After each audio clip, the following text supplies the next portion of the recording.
다 같이 묵상기도 드림으로 금요밤 치유집회 예배를 드리겠습니다. 오히려 너희가 그리스도의 고난에 참여하는 것으로 즐거워하라. 이는 그의 영광을 나타내실 때에 너희로 즐거워하고 기뻐하게 하려 함이라. 아멘.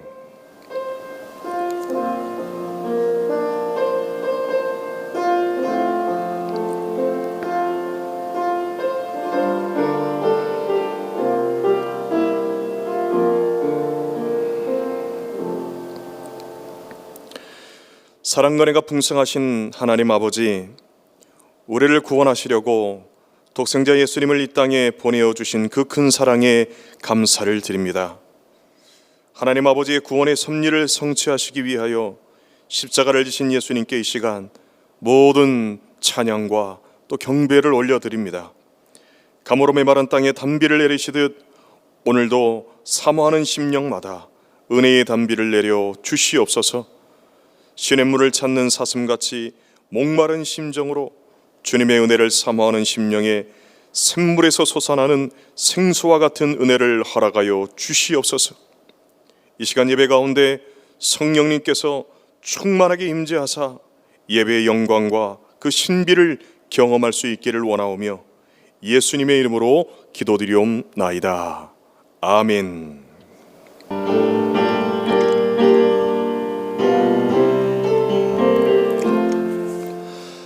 구주와 함께나 죽었으니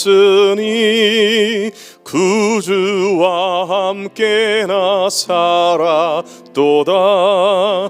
영광의 그날에 이르도록 언제나 주만 바라봅니다. 언제나 주는 날 사랑하사 언제나 새 생명 주시나니 영광의 그날에 이르도록 언제나 주만 바라봅니다.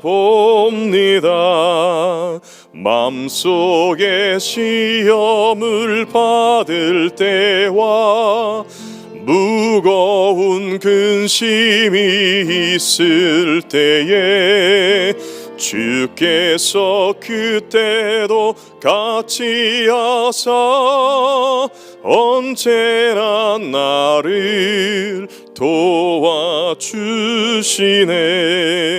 언제나 주는 날 사랑하사 언제나 새 생명 주시나니 영광의 그날에 이르도록 언제나 주만 바라봅니다. 뼈 아픈 눈물을 흘릴 때와 쓰라린 마음으로 단식할 때 주께서 그때도 같이 하사 언제나 나를 생각하시네. 언제나 주는 날 사랑하사 언제나 새 생명 주시나니 영광의 그날에 이르도록 언제나 주만 바라봅니다. 내 몸의 약함을 아시는 주 못 고칠 질병이 아주 없네. 괴로운 날이나 기쁜 때나 언제나 나와 함께 계시네. 언제나 주는 날 사랑하사 언제나 새 생명 주시나니 영광의 그날에 이르도록 언제나 주만 바라봅니다.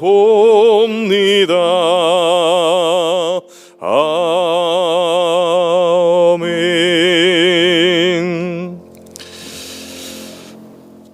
오늘 이 시간 우리에게 주시는 하나님의 말씀은 로마서 8장 18절에서 30절까지의 말씀입니다. 이 말씀을 받들어 읽을 때에 겸손한 마음으로 하나님의 말씀을 경청하시기 바랍니다. 생각하건대 현재의 고난은 장차 우리에게 나타날 영광과 비교할 수 없도다. 피조물이 고대하는 바는 하나님의 아들들이 나타나는 것이니 피조물이 허무한데 굴복하는 것은 자기 뜻이 아니요 오직 굴복하게 하시는 이로 말미암음이라.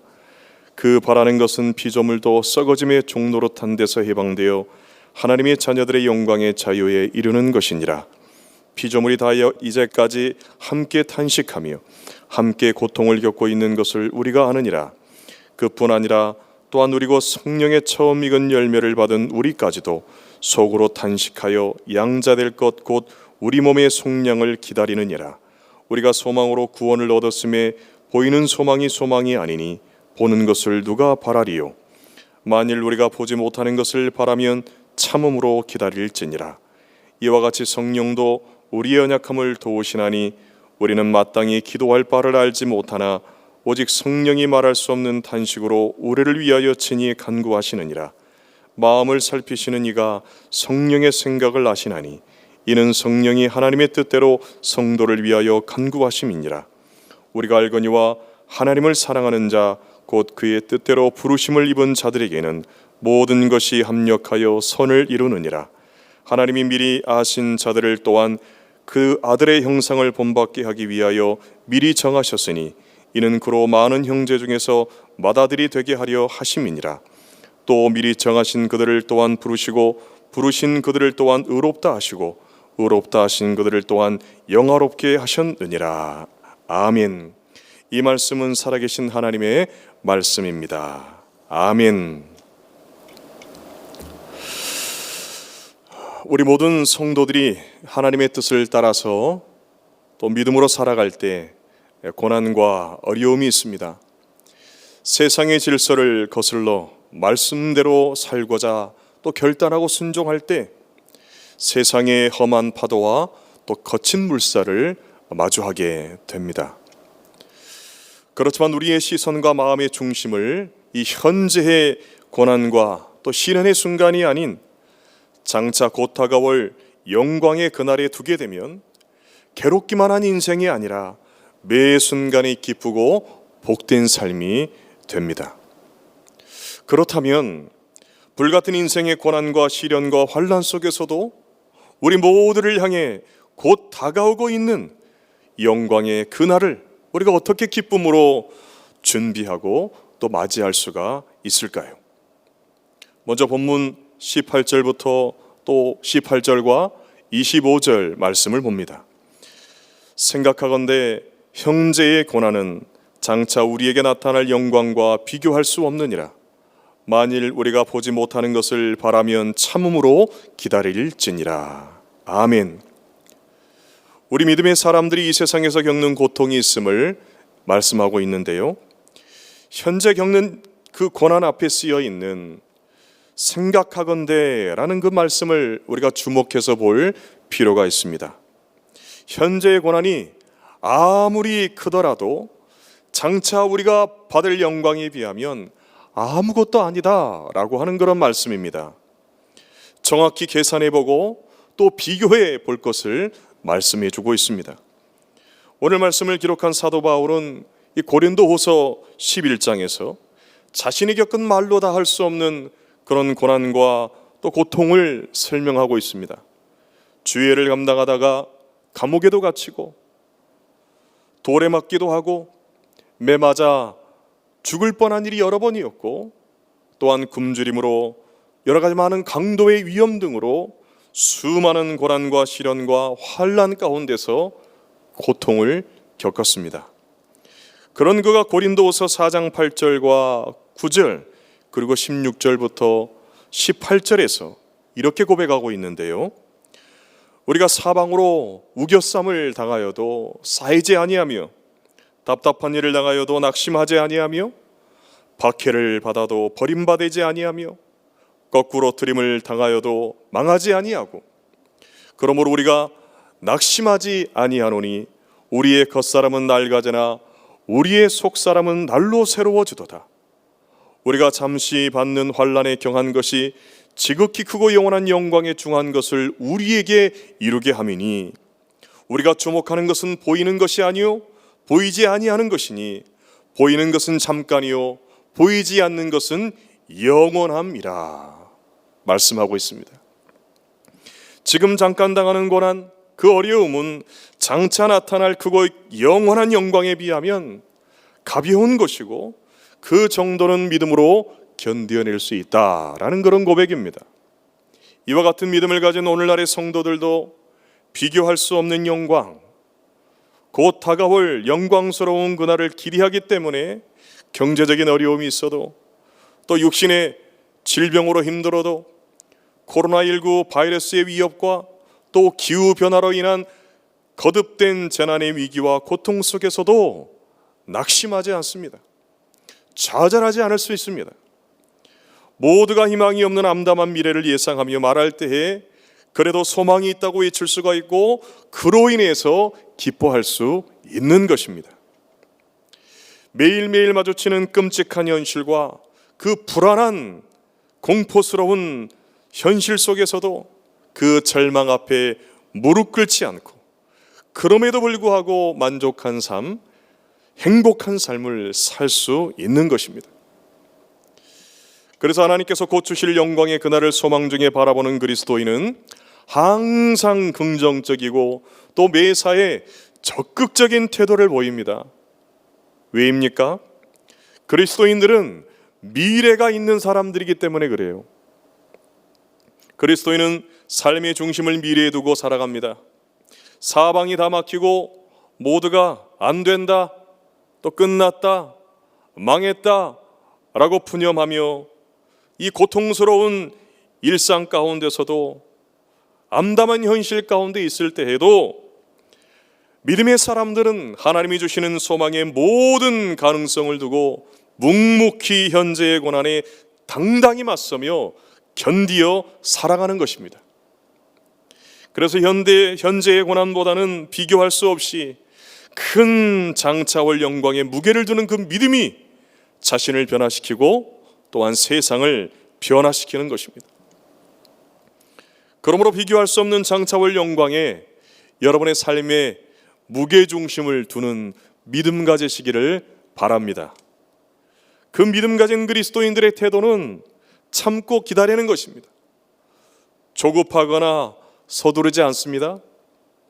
결코 포기하지 않습니다. 그런데 많은 사람들이 이 하나님의 약속의 말씀을 믿지 못하고 조급한 마음이 앞서서 쉽게 포기하는 것을 볼 수 있어요. 기도를 해도 빨리 응답되지 않으면 좌절하고 포기해버리는 것입니다. 인내하지 못하고 기다리지 못하는 거예요. 대개 기다리지 못하는 이유는 미래에 대한 두려움과 염려에서 비롯된다라고 하는 것을 알 수 있어요. 두려움과 염려는 사람이 겪을 수 있는 가장 파괴적인 세력 가운데 하나입니다.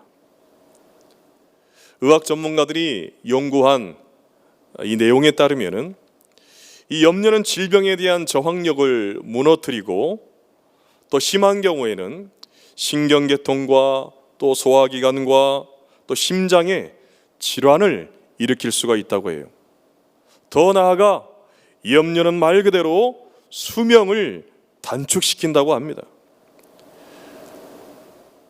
109세 할머니의 이 장수 비결에 대한 신문 기사를 본 적이 있습니다. 당시 서울 영등포 대림동에 사신 이 할머니는 109세라고 하는 고령임에도 불구하고 잔병이 없이 건강하게 살고 계셨어요. 그런데 그 할머니의 장수비결 중 첫 번째는 매사에 걱정 근심이 없이 긍정적으로 생각하며 사시는 것이었습니다. 웬만한 어려움이나 또 스트레스는 마음속에 담지 않으신다라는 겁니다.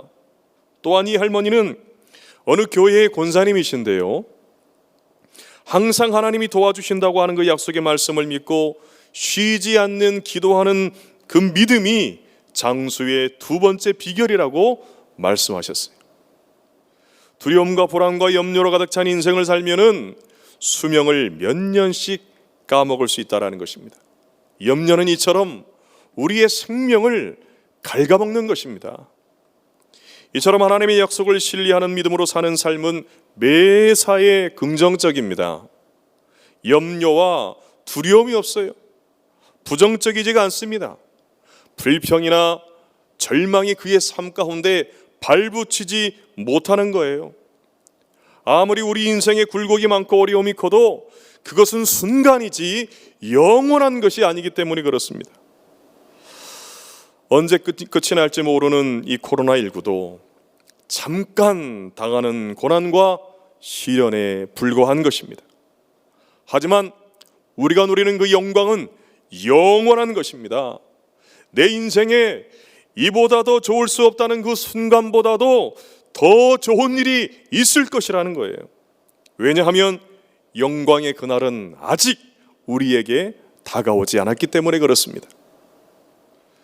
그러므로 하나님의 이 약속의 말씀을 믿음으로 모든 불안과 염려를 버리시기를 바랍니다.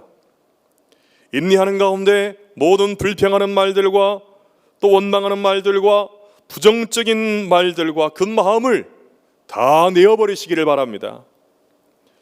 한 젊은이가 친구에게 이렇게 얘기를 했어요. 나 이번에 1,000만 원 생겼어. 야, 이거 완전히 대박이야.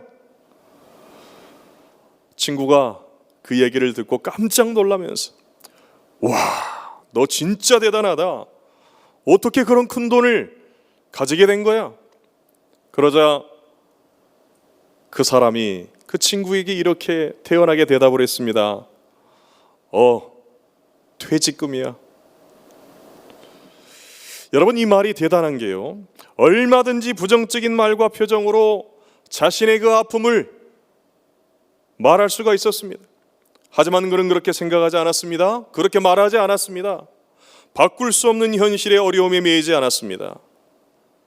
앞으로 펼쳐질 좋은 날들을 기대하면서 지금 나에게 있는 좋은 것, 또 지금 나에게 있는 남아있는 것에 집중하는 그 긍정적인 마음과 그 말에서 새로운 능력이 나타나고 미래의 소망이 생기는 것입니다. 하나님의 책상 위에는 다음과 같은 글귀가 쓰여 있다고 합니다. 내가 만일 불행하다고 말하고 다닌다면 불행이 정말 무엇인지, 어떤 것인지 보여주겠다. 내가 만일 행복하다고 말하며 다닌다면 행복이라는 것이 정말 어떤 것인지 너에게 보여주겠다. 그래서 민수기 14장 28절은 말씀합니다. 여호와의 말씀에 내 삶을 두고 맹세하노라. 너희 말이 내 귀에 들린 대로 내가 너희에게 행하리라. 영광스러운 그날을 여러분 맞이하기를 원하십니까?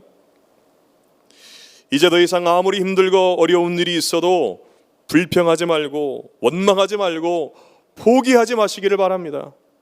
현재의 고통과 괴로움 속에서도 믿음으로 인내하고 기다리면 비교할 수 없는 영광의 그날이 곧 다가오게 될 줄로 믿습니다. 다음으로 30절 말씀을 보겠습니다. 또 미리 정하신 그들을 또한 부르시고 부르신 그들을 또한 의롭다 하시고 의롭다 하신 그들을 또한 영화롭게 하셨느니라. 아멘. 우리를 향한 하나님의 계획은 세밀하고 완벽합니다. 그분의 계획에는 한치의 오차가 없습니다. 실패가 없다라는 말씀이죠. 우리를 사랑하시는 그분의 열심이 우리를 결국에는 영광스러운 자리에 서게 하시는 겁니다. 그 하나님의 계획은 하나님의 형상, 그 영광을 회복하는 것입니다. 포기하지 아니하시는 하나님의 원대한 꿈이요, 하나님의 계획이에요. 이 손에서 이 손가락, 이 가락이 나오는 것처럼 하나님의 아들이신 예수 그리스도와 같은 그 영광을 상속받는 하나님의 자녀요, 예수 그리스도를 닮은 자로 마침내 세워가시는 거예요. 이를 위해서 저와 여러분을 창세전부터 택하시고 부르시고 의롭다고 하시고 마침내 영화롭게 하십니다. 이를 신학적인 용어로 칭의와 또 성화와 영화라고 해요.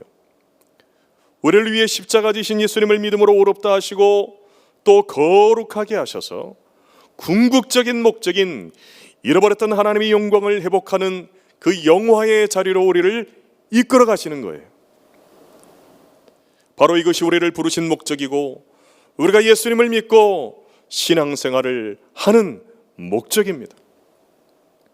하나님께서는 우리 모든 성도들이 그 최종적인 목적, 영광의 그날을 맞이하도록 오늘도 우리의 각자의 삶 가운데 세밀하게 간섭하고 계시고 역사하십니다.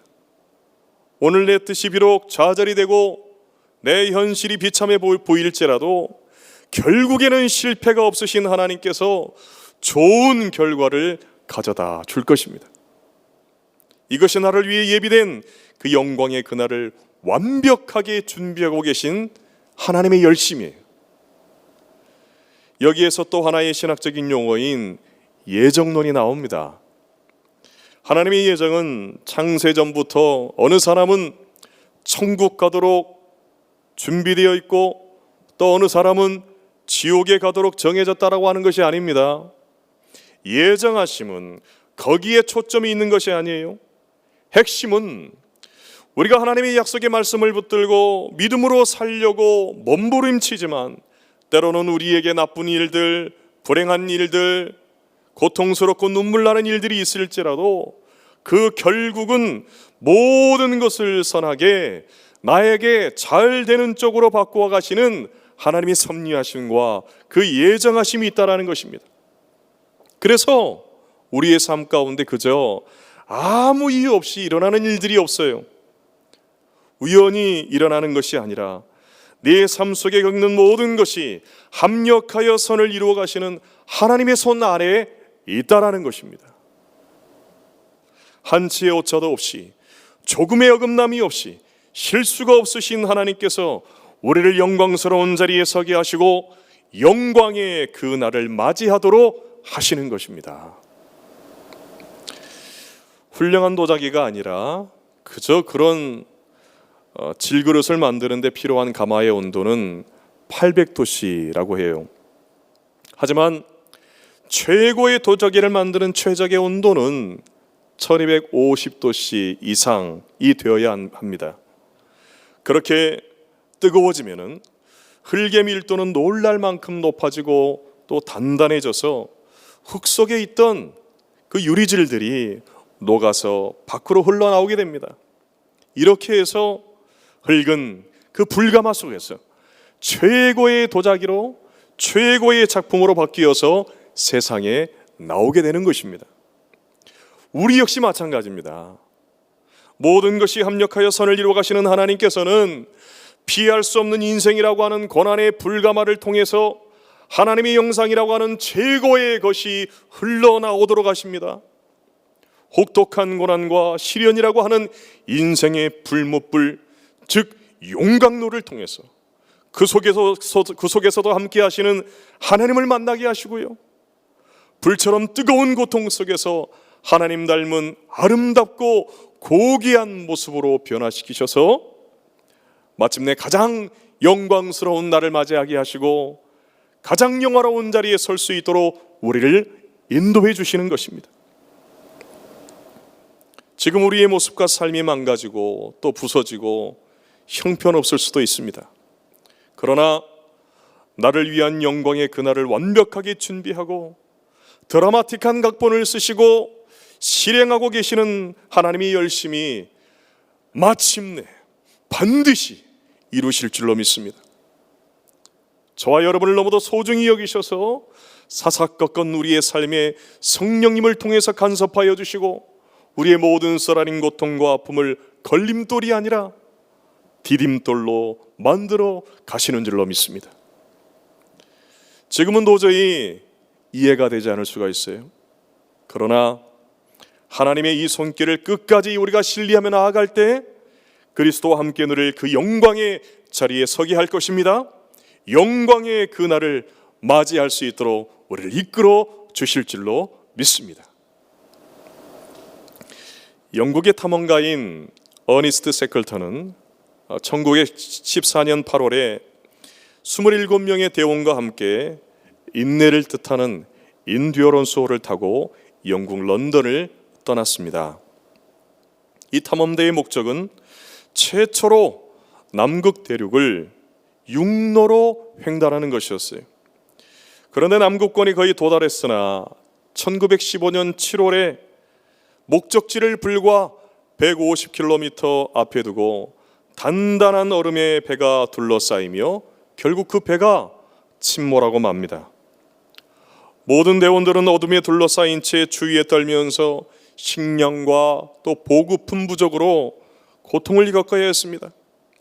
이후에 그들은 시속 300km가 넘는 바람과 또 영하 70도의 추위 속에서 무려 2년 넘게 처절한 생존 투쟁을 벌입니다. 결국 35명과 함께 6.6m 길이의 작은 보트를 타고 1280km가 떨어진 사우스 조지아 섬으로 구조 요청을 하러 간 세클턴은 최악의 상황과 그 절망적인 현실을 극복하고 27명의 대원을 전원을 다 구출하여서 무사 귀환하게 됩니다. 이 세클턴의 위대한 항해는 그 당시 전 세계를 감동시켰고 지금도 수많은 사람들에게 감동을 주고 있어요. 그렇다면 도대체 무엇이 그들을 그 절망 속에서 구했을까요?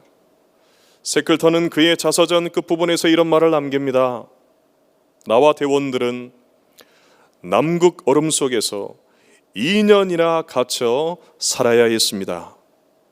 세상 사람들이 흔히 겪는 어려움과는 비교할 수도 없는 혹독한 그 시련을 견뎌내야 했습니다. 그러나 우리는 단 한 번도 희망을 포기하지 않았습니다. 에베레스트 산을 처음 등장한 에드먼드 힐러리는 이렇게 말합니다. 재난이 일어나고 모든 희망이 사라졌을 때 세클턴을 달라고 무릎 꿇고 기도하라. 세클턴에 살아 돌아갈 수 있다는 건 믿음이 혹독한 절망을 희망으로 바꾸어서 모든 대원들을 살릴 수 있었기 때문입니다. 오늘 우리가 모두 겪고 있는 이 고난과 위기 속에서도 절망을 희망으로 바꾸고 환난을 축복으로 변화시키는 힘과 비결이 여기에 있습니다. 현재의 고난 속에서도 함께 하시고 고통 속에서도 거룩하게 하셔서 마침내 영화롭게 하시는 하나님이십니다. 오늘도 여러분 모두가 서 계시는 그 예배의 자리, 기도의 자리에서 우리의 모든 고통을 알고 계시고 사랑으로 함께 하셔서 동행하시는 하나님을 흔들림 없이 바라보며 승리할 수 있기를 바랍니다. 주님과 함께 오늘 우리가 겪고 있는 이 위기와 모든 고통을 넘어서 영광스러운 그 날을 향하여 담대히 나아가는 저와 여러분 모두가 될 수 있기를 주님의 이름으로 축복합니다. 이 시간 함께 기도하겠습니다. 오늘도 우리의 모든 고난과 고통 속에서도 사랑으로 함께 하시는 하나님, 지금 우리가 겪고 있는 이 고난과 시련이 너무도 크고 답답하고 고통스럽습니다. 그러나 사방으로 우리 우겨쌈을 당하는 것 같은 혹독한 현재의 고난과 혼란 속에서 장차 다가올 비교할 수 없는 영광의 그날을 믿음으로 인내하며 기다릴 수 있기를 원합니다. 우리의 생각과 마음과 말 속에서 모든 불평과 원망과 비난의 말을 버리게 하여 주시옵시고 고난의 용광로 속에서 주님의 형상을 닮은 거룩한 모습으로 빚으시고 마침내 영화롭게 하셔서 영광스러운 그날을 기쁨으로 맞이하게 하시는 하나님을 바라보게 하여 주시옵소서. 우리의 중보자가 되시는 예수님의 이름으로 기도드리오며, 지금은 우리 주 예수 그리스도의 은혜와 하나님 아버지의 크고 놀라우신 사랑과 성령님의 감화교통 인도 역사하심이 현재의 고난 속에서도 믿음으로 인내하며 거룩하게 하시고 영화롭게 하시는 주님과 동행하며 마침내 영광의 그날을 기쁨으로 맞이하길 소망하는 주의 백성들과 주의 종들 위에 지금부터 영원까지 함께 하시기를 간절히 축원하옵나이다. 아멘. 이제 다 같이 오늘 주신 말씀과 또 화면에 나오는 기도 제목들을 붙들고 하나님 앞에 간절히 기도하도록 하겠습니다.